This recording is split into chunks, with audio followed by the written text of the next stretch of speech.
কেমন আছো তোমরা সকলে? নিশ্চিত সকলে ভালো আছো। আজ তোমাদের জন্য আরও এক নতুন গল্প নিয়ে এসেছি, ছেড়ে দে মা কেঁদে বাঁচি। রাজসভা শুরু হতেই সভাকবি ওনার এক লেখা কাব্য পড়তে থাকেন।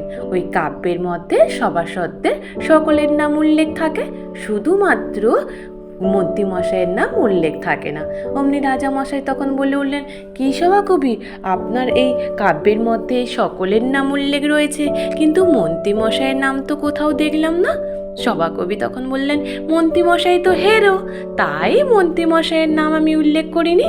ওই শুনে রাজামশাই তখন বললেন, কি মন্ত্রীমশাই, আপনি হেরো, তাই এইরূপ ধরনের কথা শুনতে হচ্ছে? গোপাল বলে উঠলেন, মন্ত্রীমশাই আপনি তো হেরো, শুনলেন তো? এই শুনে মন্ত্রীমশাই তখন বলতে থাকে যে, আমার বাবা বলেছিল তোর দুঃখে শিয়াল কুকুর সকলেই হাসবে। গোপাল তখন বলে উঠলেন, আপনার দুঃখে তো আমি আর রাজা মশাই বললাম, তাহলে কে শিয়াল কে কুকুর? অমনি শুনেই মন্ত্রীমশাই তো ফেঁসে গেছেন। মন্ত্রীমশাই তখন বলতে থাকেন যে, রাজামশাই ভুল হয়ে গেছে, আমি আসলে এইরূপ করে কিছু উদ্দেশ্য করে বলিনি। সভা শেষ হয়ে যাওয়ার পরে মন্ত্রীমশাই, সভাকবি, এমনকি সেনাপতি সকলে রাস্তা দিয়ে যাওয়ার সময় মন্ত্রীমশাই বলতে থাকেন, গোপালের খুব বাড়বাড়ন্ত হয়েছে, ওর বাড়বাড়ন্ত একদমই ছুটাতে হবে। আমি এমন কিছু করব, গোপালের এই বাড়বাড়ন্ত যদি আমি না শেষ করেছি। অমনি তারপর সেনাপতি বলতে, ঠিক বলেছেন মন্ত্রীমশাই, আপনি রাজামশাইয়ের পরের স্থান আপনার, আর আপনাকেই কিনা এত ছোট করে দেখা হচ্ছে। এমনকি সভাকবিও বলতে থাকে যে, মন্ত্রীমশাই সত্যি জিনিসটা তো একদম ঠিক হচ্ছে না, সভাসদের মাঝখানে আপনাকে এইরূপ নিচু করে দেখা হচ্ছে, এর তো কোনো একটা ব্যবস্থা আপনাকে করতে হবে। মন্ত্রীমশাই তখন বললেন, হ্যাঁ করব, এমন এক ধরনের ব্যবস্থা করব, গোপাল পুরো কৃষ্ণনগর ছেড়ে যেতে বাধ্য হবে। ওই বলে মন্ত্রীমশাই সকলে বাড়ি ফিরে যান। বাড়ি যেতেই অমনি রাত্রিবেলা বসেছেন, ওই দেখে মন্ত্রীমশাই গিন্নি বলতে থাকেন, কি গো, তোমার মুখটা এইরূপ করে কেন বসে আছো?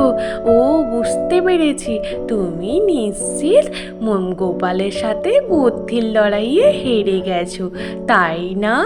অমনি মন্ত্রীমশাই বলতে থাকে যে, তুমি কি করে বুঝলে, আর তুমি কি করে জানলে আমি গোপালের সাথে বুদ্ধির লড়াইয়ে হেরে গেছি? অমনি মন্ত্রীমশাইয়ের গিন্নি বলতে থাকে, আমি তো তোমায় পুরোপুরি পড়ে নিয়েছি, তুমি কি কেমন আর কেমন না সবটাই আমি জানি। মন্ত্রীমশাই বলেন যে, তোমায় আমি কিছু জিজ্ঞেস করব। অমনি মন্ত্রীমশাইয়ের গিন্নি বলেন, আমি জানি তুমি আমায় কি জিজ্ঞাসা করবে। মন্ত্রীমশাই তখন বলে উঠলেন, কি বলো দেখিনি, আমি কি জিজ্ঞাসা করব সেটাও তুমি জানো, বলো দেখিনি। অমনি মন্ত্রী গিন্নি বলে উঠলেন, তুমি আমায় বলবে তুমি আমার গিন্নি হয়ে কেন গোপালের প্রশংসা করছো? এই শুনে মন্ত্রীমশাইয়ের চোখ মুখ তো বড় বড় হয়ে যায়। উনি অবাক হয়ে বলে, মা সত্যি তো আমার গিন্নি আমায় পুরোপুরি পড়ে নিয়েছে।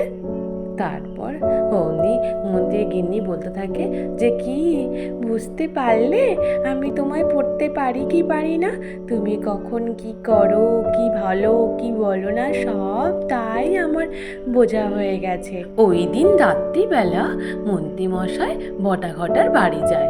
বটা ঘটার বাড়ি গিয়ে দেখে ঘটা আছে, বটা নেই, আর ঘটার সাথে রতন মাছওয়ালা আছে। অমনি মন্ত্রীমশাই তখন গিয়ে বললেন যে, বটা নেই, তাহলে আমার যে একটা কাজ ছিল, তাহলে কি করে হবে? ঘটা বললেন, আমি আছি তো। এমনকি রতন মাঝওয়ালা বললেন, আমি আছি, আমি সাহায্য করব মন্ত্রীমশাই, বলুন কি করতে হবে। মন্ত্রীমশাই তখন বললেন যে, গোপালটা খুব বার বেড়েছে, গোপালকে এমনভাবে শাস্তি দিতে হবে যাতে কৃষ্ণনগর ছেড়ে পালিয়ে যায়। ওই শুনে রতন মাছওয়ালা বলে, তাহলে মন্ত্রীমশাই আমি এক বুদ্ধি বলছি, ওইরূপ করলে নিশ্চিত আর গোপাল আর ভয়ে আর এখানে থাকবে না, কৃষ্ণনগর ছেড়ে পালিয়ে যাবে। ওই রতন মাছওয়ালার বুদ্ধিতে পরদিন সকালবেলা ওই রতন মাছওয়ালা এমনকি ঘটা আর মন্ত্রীমশাই গিয়ে গাছের আড়ালে গিয়ে বসে থাকে, সঙ্গে একটা গাছের তলায় কাদা জল ঢেলে দিয়ে জলের মধ্যে একটা দড়ি ফেলে রাখে, আর ওপরে গাছের উপরে মন্ত্রীমশাই গিয়ে শুয়ে থাকে। মন্ত্রীমশাই ওপর থেকে শুয়ে শুয়ে দেখবে যে কি করে গোপাল ওই কাদার মধ্যে পড়ে যায়, আর এদিকে ঘটা আর ওই রতন মাছওয়ালা গোপালকে দেখার সঙ্গে সঙ্গে দড়ি দিয়ে টান মারবে। এইভাবে ওরা সব কিছু প্রস্তুত করে নেয়। এদিকে গোপাল বাজার থেকে ফেরার পথে হঠাৎ দেখে যে হঠাৎ গাছের তলায় যে কাদা জল আর সঙ্গে তার মাঝখানে একটা দড়ি পড়ে রয়েছে। গোপাল তখন মনে সন্দেহ জাগে। গোপাল মনে মনে ভাবে, যাওয়ার সময় তো আমি শুকনো দেখলাম গাছের তলাটা, হঠাৎ করে এখন এই কাদা জল আর দড়ি কোথা থেকে এলো? গোপাল তখন মনে মনে ভাবে যে আমি যদি দড়িটা টান মারি তাহলেই বুঝতে পারবো কাজটা কে করেছে। অমনি গোপাল ধীরে ধীরে গিয়ে দড়িটাকে ধরে টান দেয়। টান দেওয়ার সঙ্গে সঙ্গে অমনি ঘটা আর রতন মাছওয়ালা এসে কাদার মধ্যে এসে পড়ে। ওই দেখে গোপাল বলে, এই কি রে, তোরা এখানে কি করছিস? ও, আমাকে কাদায় ফেলার চেষ্টা করেছিলিস আর তোরাই নিজেরাই কাদায় পড়লি তো? ও, বুঝতে পেরেছি। তোদের পালের গোদাটা কে বলতো? ওরা তো ভয়ে সঙ্গে সঙ্গে ওখান থেকে ছুট দেয়। এই দেখে গোপাল মনে মনে ভাবে, ঘটা রতন মাছওয়ালা এইরূপ ধরনের কাজ করবে না, পালের গোদাকে তো তাহলে নিশ্চিত আমায় খুঁজে বের করতে হয়। হঠাৎ গোপাল গাছের উপর দিকে তাকাতে গিয়ে দেখে গাছের ডালাটা নড়ে ওঠে, তার মধ্যে দিয়ে মন্ত্রীমশাইয়ের জামাটা দেখতে পায়। তখনই বুঝতে পেরে যায়, ও বেটা মন্ত্রীমশাই গাছের ডালে রয়েছে, আজকে এমন মজা দেখাবো। অমনি গোপাল তখন মেঝে সকলকে ডাকতে থাকে, দিয়ে সকলকে জড়ো করে নিয়ে বলে, পালের গোদা তোমরা দেখবে? তাহলে তোমরা এখানটায় এগিয়ে এসো। এদিকে পুটির বাবা, ভোলা ময়রা, আরও বেশ কয়েকজন এসে উপস্থিত হয় আর বলতে থাকে, গোপাল দাদা কোথায় পালের গোদা, দেখাও দেখিনি। অমনি গোপাল বলে, দেখবে তো, দাঁড়াও একটুখানি, আমার নাটকের রহস্য শুরু হয়েছে মাত্র, তোমরা সকলে আমায় একটু সাহায্য করো, তাহলেই দেখতে পাবে। অমনি ভোলা ময়রাকে বলে, ভোলা ময়রা তুমি গিয়ে রাজসভার সকলকে এমনকি রাজামশাইকে ডেকে নিয়ে আসো, বলো যে আমি ওই কদম গাছের তলায় আছি, আর সঙ্গে তুমি আসার সময় একটা মিষ্টির হাঁড়িও নিয়ে এসো কিন্তু।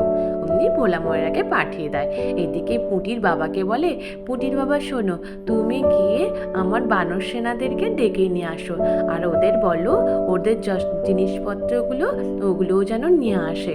অমনি পুটির বাবাও চলে যায়, এমনকি গোপালের বাজার নিয়েও যায় যে ওদেরকে আনার জন্য। তারপর গোপাল ওখান থেকে একটুও সরে না, ওই গাছের তলায় গোপাল বসে থাকে। তারপর এক এক করে গুলটে পুটি সকলে এসে উপস্থিত।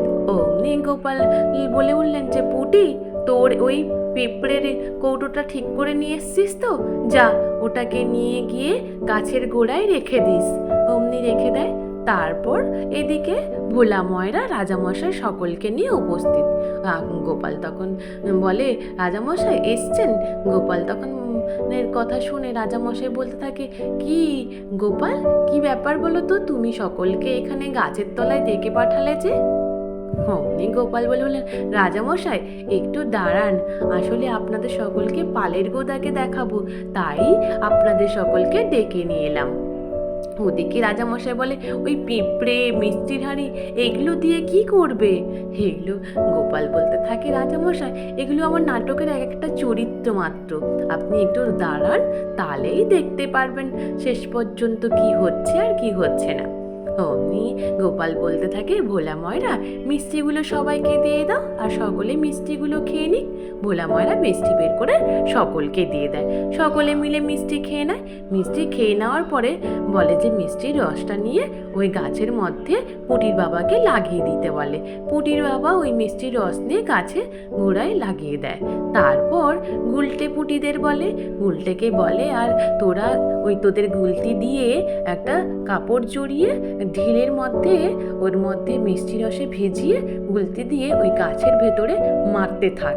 ওরা ওই মিষ্টি রস জড়ানো ওই ঢিলগুলোকে গাছের মধ্যে মারতে থাকে। ওরা বলতে থাকে, দাদু মনে হয় না গাছের উপরে কেউ আছে, তাই নড়ে উঠছে মনে হচ্ছে। অমনি গোপাল বলে, দাঁড়া, এবার দেখতে পাবি মজাটা কেমন। তারপর গোপাল বলে, পুটি এবার পিঁপড়ের ওই কৌটোর ঢাকনাটা খুলে দিস, ঠিক আছে? পিঁপড়েরা তখন কৌটো থেকে বেরিয়ে গাছের উপর দিয়ে সারি সারি করে সোজা গিয়ে মন্ত্রীমশাইয়ের গায়ে উঠতে থাকে। মন্ত্রীমশাই তখন ভয়ে চিৎকার করতে থাকে, ও বাবারে, আমি কি যে ভুল করেছি, এদের বুদ্ধিতে আমি গোপালকে ফাঁসাতে গিয়ে নিজেই ফেঁসে বসে আছি। এখন যদি আমি নামি তাহলে আমার মান সম্মান কিছু থাকবে না। কি যে করি, ও পিঁপড়ের দল তো আমায় জ্বালিয়ে খেয়ে নিল, মরে গেলাম, কি করি ছটপট করতে থাকে মন্ত্রীমশাই। আর যন্ত্রণায় পিঁপড়ার কামড় খেতে খেতে শেষ পর্যন্ত মন্ত্রীমশাই ওখান থেকে কাদার মধ্যে ঝাঁপ দিয়ে দেয়। কাদার মধ্যে পড়ে যেতে দেখেই রাজামশাই তো অবাক, মন্ত্রী তুমি এখানে কোথা দিয়ে এলে, আর তোমার এই অবস্থা কেন? এই কি ধরনের কাজ করেছো তুমি? মন্ত্রীমশাই তখন পিঁপড়ে কামড়ে চুলকাতে বলতে থাকে, গোপাল তুমি আমায় ক্ষমা করে দাও, তোমায় আমি ফাঁসাতে গিয়ে আমি নিজেই ফেঁসে গেছি, আমায় ক্ষমা করে দাও গোপাল, রাজামশাই আমায় ক্ষমা করে দিন। এইরূপ করে সকলের কাছে ক্ষমা চাইতে থাকে। বলতে থাকে, গোপাল আমি কান ধরছি, আর কোনোদিন তোমার সাথে বুদ্ধির লড়াইতে লড়বো না। অমনি সভাকবি বলতে থাকে, ছেড়ে দে মা, প্রাণে বাঁচি, আর করবে?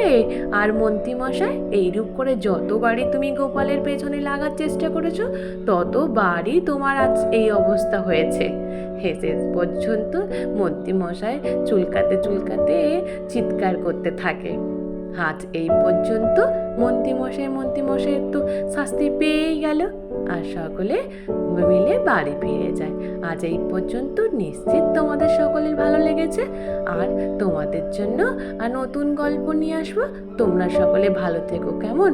আর যদি তোমাদের ভালো লেগে থাকে তাহলে একটা লাইক আর সাবস্ক্রাইব করে দিও।